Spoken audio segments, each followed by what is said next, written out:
दिल्ली के नाले सफाई को तरस रहे हैं और आम आदमी पार्टी की सरकार खजाने की सफाई में लगी है। नालों को साफ करने के नाम पर 80 करोड़ की चपत अब तक खजाने को लगाई जा चुकी है और इन्हीं नालों की वजह से कोचिंग सेंटर के बेसमेंट में यूपीएससी की तैयारी कर रहे बच्चे डूबकर मर गए थे। इस घटना के बाद पता चला कि नालों की सफाई के नाम पर सिर्फ कागजी कार्रवाई की जा रही है और फर्जी बिलों के सहारे करोड़ों की हेराफेरी। दिल्ली के पालम क्षेत्र में नालों की सफाई में पीडब्ल्यूडी के अधिकारियों द्वारा किए गए कथित भ्रष्टाचार की जांच अब भ्रष्टाचार रोधक शाखा यानी एसीबी करेगी। दिल्ली के उपराज्यपाल वीके सक्सेना ने इसके लिए आदेश जारी किया। राजनिवास के मुताबिक नजफगढ़ क्षेत्र में निगम पार्षद और अधिवक्ता अमित खरखरी ने 11 अगस्त को उपराज्यपाल को दी गई शिकायत में आरोप लगाया था कि नालों की सफाई में काम में लगे अधिकारी गंभीर भ्रष्टाचार में लिप्त हैं। उन्होंने जनता के धन के दुरुपयोग, तय निविदा मानदंडों की अवहेलना, भ्रष्ट आचरण के आरोप लगाए। नगर पार्षद और अधिवक्ता अमित खरखरी की ओर से एलजीवी के सक्सेना को दी गई शिकायत में आरोप लगाया कि पीडब्ल्यूडी इंजीनियर और अधिकारियों की मिलीभगत से 4 साल यानी 2021 से 22 और 2024 से 25 के दौरान पीडब्ल्यूडी के महज 2 डिविजन्स एक ही ठेकेदार को करीब 80 करोड़ रुपए का फर्जी भुगतान किया गया और इसके बाद नजफगढ़ के वार्ड 127 के नगर पार्षद अमित खरखरी की ओर से एलजीवी के सक्सेना को दी गई शिकायत में दिल्ली सरकार द्वारा कथित फर्जी भुगतान, टेंडर दरों में बढ़ोतरी, नालों की सफाई में कथित फर्जी बिलिंग का आरोप लगाया गया। अमित खरखरी का यह भी आरोप था कि सुपर सकर मशीनों की कमी के कारण ठेकेदार ने मैनुअल स्कैवेंजर्स को काम पर रखा है। दिल्ली बीजेपी के प्रदेश अध्यक्ष वीरेंद्र सचदेवा ने कहा, यह शिकायत केवल पीडब्ल्यूडी के 2 डिवीजन से संबंधित है और घोटाले की राशि 80 करोड़ रुपए से अधिक होने का अनुमान है। इससे यह अंदाजा लगाया जा सकता है कि यदि दिल्ली भर में ऐसे घोटालों की जांच की जाए तो वास्तविक राशि कितनी होगी। सचदेवा ने कहा कि दिल्ली वासी नजफगढ़ पालम में सिल्ट सफाई घोटाले की शिकायत पर उपराज्यपाल के आदेश का स्वागत करते हैं, लेकिन दिल्ली वासियों की मांग है कि वो दिल्ली भर में सिल्ट सफाई घोटाले की जांच के आदेश दें। एलजी ने मुख्य सचिव को इन आरोपों की एसीबी से गहन जांच करने के साथ ही जल्द एक्सटेंशन टेकन रिपोर्ट देने का निर्देश दिया। हरियाणा में कांग्रेस की हालत बिगड़ती जा रही है। एक तरफ पार्टी अगली सूची जारी करने की तैयारी में है तो दूसरी तरफ कुमारी शैलजा के तेवर बदले बदले से दिख रहे हैं। पार्टी की तरफ से मना किए जाने के बावजूद कुमारी शैलजा टिकट पाने की उम्मीद लगाए बैठी हैं। भूपेंद्र सिंह हुड्डा के मुकाबले अगर कुमारी शैलजा को इस बार भी मात मिलती है तो वो भी किरण चौधरी का रास्ता चुन सकती हैं। किरण चौधरी ने जब कांग्रेस से इस्तीफा देकर बीजेपी ज्वाइन की थी तब कुमारी शैलजा ने किरण चौधरी का भरपूर साथ दिया था। ऐसे में माना जा रहा है कि कुमारी शैलजा और हुड्डा के बीच टकराव की वजह से पार्टी का बंटाधार न हो जाए। अब तक मिली जानकारी के मुताबिक कांग्रेस ने सांसदों को विधानसभा चुनाव से ही दूर रखने का मन बना लिया है। इससे कुमारी शैलजा और रणदीप सुरजेवाला जैसे नेताओं को झटका लगा है। दोनों लगातार विधानसभा के लिए टिकट मांग रहे हैं और कुमारी शैलजा तो खुद को सीएम फेस के तौर पर पेश करती रही हैं। हालांकि अब भी कुमारी शैलजा के तेवर नरम नहीं हैं और उन्हें भूपेंद्र हुड्डा गुट के मुकाबले हथियार नहीं डाले। यही वजह है कि कुमारी शैलजा ने कहा कि मुख्यमंत्री कौन होगा ये हाईकमान तय करेगा। उन्होंने पार्टी में किसी तरह की गुटबाजी से इनकार किया। उन्होंने कहा कि टिकट को लेकर खींचतान होना स्वाभाविक है। जहां 2500 आवेदन आए हों वहां प्रत्याशी का चयन करना आसान नहीं होता है, पर टिकट तो एक को ही मिलेगी। अन्य को पार्टी के सच्चे सिपाही होने के नाते पार्टी के लिए ही काम करना चाहिए। उन्होंने दावा किया कि कांग्रेस प्रदेश में काफी मजबूत स्थिति में है। बता दें कि टिकट बंटवारे और आम आदमी पार्टी से गठबंधन के मुद्दे पर कुमारी शैलजा, रणदीप सुरजेवाला गुट और भूपेंद्र सिंह हुड्डा के गुट में तनातनी रही है। शैलजा और सुरजेवाला चाहते थे कि आम आदमी पार्टी से गठबंधन हो, लेकिन अंत में हुड्डा की ही चली और आम आदमी पार्टी से गठबंधन न हो सका। सूत्रों का कहना है कि मौजूदा सांसदों कुमारी शैलजा, दीपेंद्र सिंह हुड्डा पर मंथन पूरा हो चुका है। ऐसा इसलिए भी किया जा रहा है ताकि बाद में सीएम फेस को लेकर लॉबिंग और टकराव न हो। हालांकि सुरजेवाला के लिए एक अच्छी खबर है। चर्चा है कि कैथल सीट से उनके बेटे आदित्य को यहां से टिकट मिल सकता है। वो बीते 1 साल से सक्रिय हैं। इस बात पर भूपेंद्र सिंह हुड्डा भी राजी बताए जा रहे हैं। सूत्रों का कहना है कि हाईकमान चाहता है कि बाद में सीएम पद पर वो खुद ही फैसला करेगा, इसलिए भी कोई नाम तय न किया जाए और न ही विवाद की स्थिति पैदा होने दी जाए। उन्होंने कहा कि कांग्रेस की सरकार बनने की सूरत में हरियाणा का मुख्यमंत्री का फैसला पार्टी उच्च कमान करेगा। Bureau report, news of India.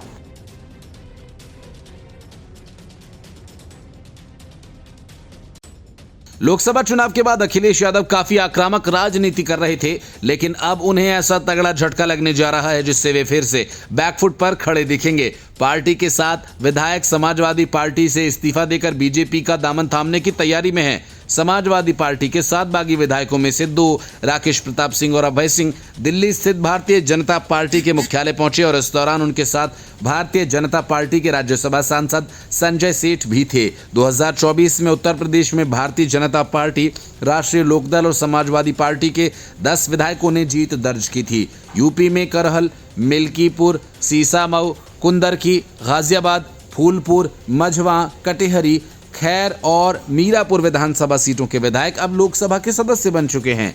इन सभी 10 सीटों को विधानसभा की ओर से खाली भी घोषित कर दिया गया है।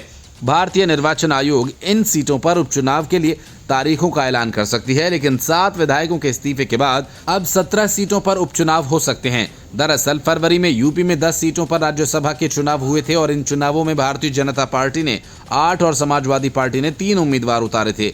मतदान वाले दिन समाजवादी पार्टी के सपा के 7 विधायकों पूजा पाल, विनोद चतुर्वेदी, राकेश प्रताप सिंह, राकेश पांडे, अभय सिंह, आशुतोष मौर्य और मनोज पांडे बागी हो गए।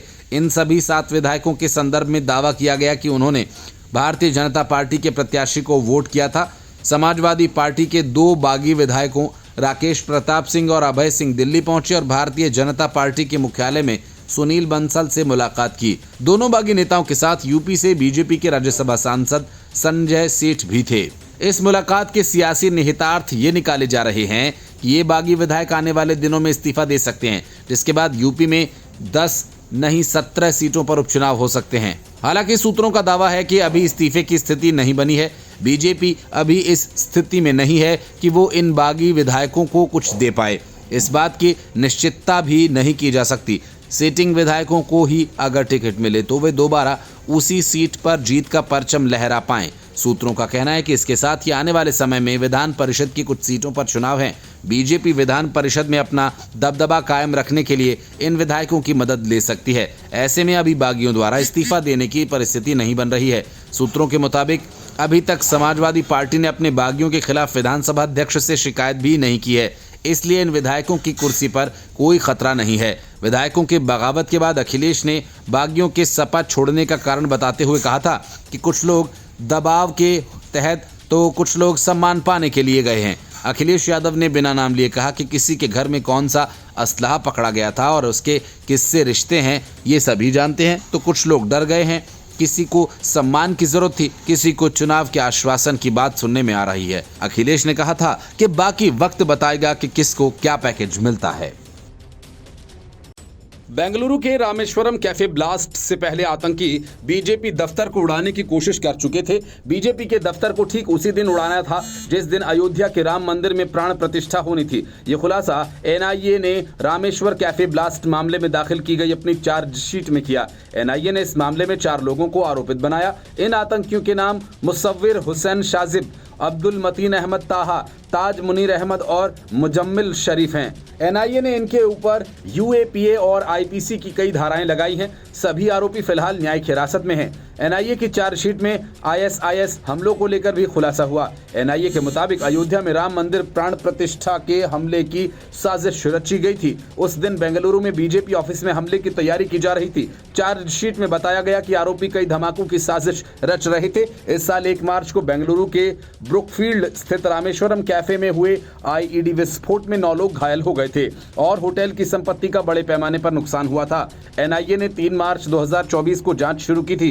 केंद्रीय जांच एजेंसी ने कई राज्यों की पुलिस और अन्य एजेंसीज के साथ मिलकर तकनीकी जांच की थी। जांच से पता चला कि शाजिब ही वो शख्स था जिसने बम रखा था। वह ताहा के साथ अल हिंद मॉड्यूल का भांडाफोड़ होने के बाद 2020 से फरार था। रामेश्वरम कैफे विस्फोट के 42 दिन बाद एनआईए ने उसे पश्चिम बंगाल से गिरफ्तार किया था। कर्नाटक के शिवमोगा जिले का रहने वाले दोनों शख्स कट्टरपंथी आईएसआईएस से जुड़े थे। ये दोनों भोले भाले मुस्लिम युवाओं को आईएसआईएस की विचारधारा के प्रति कट्टरपंथी बनाने में सक्रिय रूप से शामिल थे। ताज मुनीर अहमद और मुजम्मिल शरीफ भी उसी के कहने पर चल रहे थे। एनआईए की चार्जशीट में बताया गया कि ताहा और शाजिब ने धोखाधड़ी वाले भारतीय सिम कार्ड्स और भारतीय बैंक खातों का इस्तेमाल किया था और इसके अलावा दोनों ने डार्क वेब भी डाउनलोड किया था। विभिन्न भारतीय और बांग्लादेशी पहचानी दस्तावेज भी उपयोग किए गए।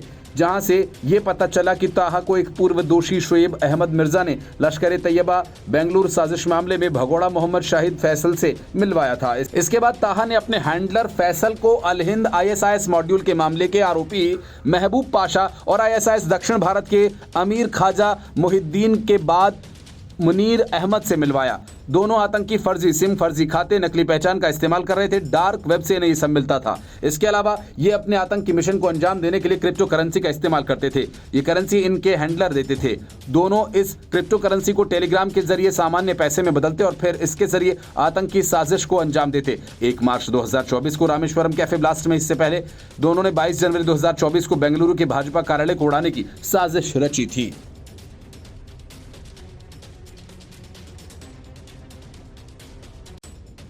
भारतीय रेल करोड़ों भारतीयों की लाइफलाइन।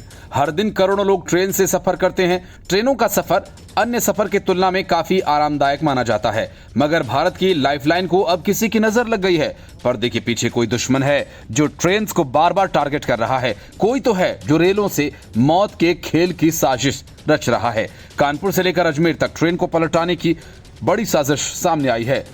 कानपुर में रेलवे ट्रैक पर सिलेंडर मिलने के बाद अब राजस्थान के अजमेर जिले में रेलवे ट्रैक पर अलग अलग जगहों पर करीब 1 क्विंटल के सीमेंट ब्लॉक्स मिले हैं। पिछले 6 दिन में 2 पत्थरबाजी की घटनाएं, 3 रेलवे ट्रैक को डिरेल करने की कोशिशें हुई। जून 2023 से अब तक इस तरह की 17 घटनाएं सामने आ चुकी हैं। हालांकि अब तक दुश्मन अपने मंसूबों में कामयाब नहीं हो पाए हैं, मगर ये भी हकीकत है कि कोई तो है जो रेल से मौत का खेल खेलना चाह रहा है। इन 6 घटनाओं के अलावा रेलवे में इस साल ऐसे कई हादसे हुए हैं जहां ट्रैक पर कुछ रखे होने की वजह से ड्राइवर को इमरजेंसी ब्रेक लगाने पड़े, या फिर कई बार ट्रेन बेपटरी हुई। केवल राजस्थान में 1 महीने में तीसरी बार ट्रेन को बेपटरी करने की साजिश हुई। इससे पहले 28 अगस्त को 12 के छबड़ा में मालगाड़ी के ट्रैक पर बाइक का स्क्रैप फेंका गया था, जिसमें इंजन बाइक के कबाड़ से टकरा गया और इस मामले में रेलवे के कान भी खड़े हो चुके थे और सतर्कता बढ़ती जा रही है। यूपी से लेकर राजस्थान तक एंटी टेररिस्ट स्क्वाड और स्थानीय पुलिस को भी सक्रिय कर दिया गया है। रेलवे अधिकारियों का यह कहना है कि ऐसी घटनाएं चिंताजनक है और पूरी निगरानी बरती जा रही है। अधिकारियों ने इस मामले में कहा कि कानपुर में गैस सिलेंडर ट्रैक पर रखे जाने के बाद भी कोई हादसा नहीं हो सका। इसकी वजह यह थी कि ड्राइवर ने वक्त रहते इमरजेंसी ब्रेक लगा दिए। अधिकारियों ने कहा कि कानपुर में तो मौके से पेट्रोल और माचिस भी बरामद हुए हैं। इससे संदेह और गहरा रहा है कि इसके पीछे कोई आतंकी साजिश भी हो सकती है। दरअसल बीते दिनों पाकिस्तान स्थित एक आतंकी फरतुल्लाह गोरी ने एक वीडियो जारी किया था, जिसमें उसने आतंकियों से कहा था कि वो बड़े पैमाने पर ट्रेन को पलटाने की कोशिश करें और सप्लाई चेन को निशाना बनाएं ताकि भारत के इंफ्रास्ट्रक्चर को नुकसान पहुंचाया जा सके। बीते साल जून से अब तक ऐसे 17 मामले सामने आ चुके हैं जब रेल की पटरियों पर लकड़ी के मोटे टुकड़े, पत्थर, गैस सिलेंडर आदि रख दिए गए या फिर सिग्नल से छेड़छाड़ करने की कोशिश तक की गई। इसके अलावा कई सोशल मीडिया इन्फ्लुएंसर्स की ओर से पटरियों के अवैध इस्तेमाल की भी खबर सामने आई। इन सभी मामलों में RPF ने केस दर्ज किए हैं और जांच चल रही है। इसके अलावा संवेदनशील इलाकों में पटरियों की पूरी निगरानी की जा रही है। अधिकारियों ने कहा कि इतने लंबे रूट पर पटरियों की सघन जांच करना संभव नहीं होता, लेकिन पूरा प्रयास किया जा रहा है कि कई मामलों में तो नाबालिगों को अरेस्ट भी किया गया। सूत्रों का कहना है कि इस मामले में किसी आतंकी साजिश से भी इनकार नहीं किया जा सकता। यही वजह है कि कानपुर में जब घटना सामने आई तो मौके पर आतंक रोधी दस्ता भी पहुंचा।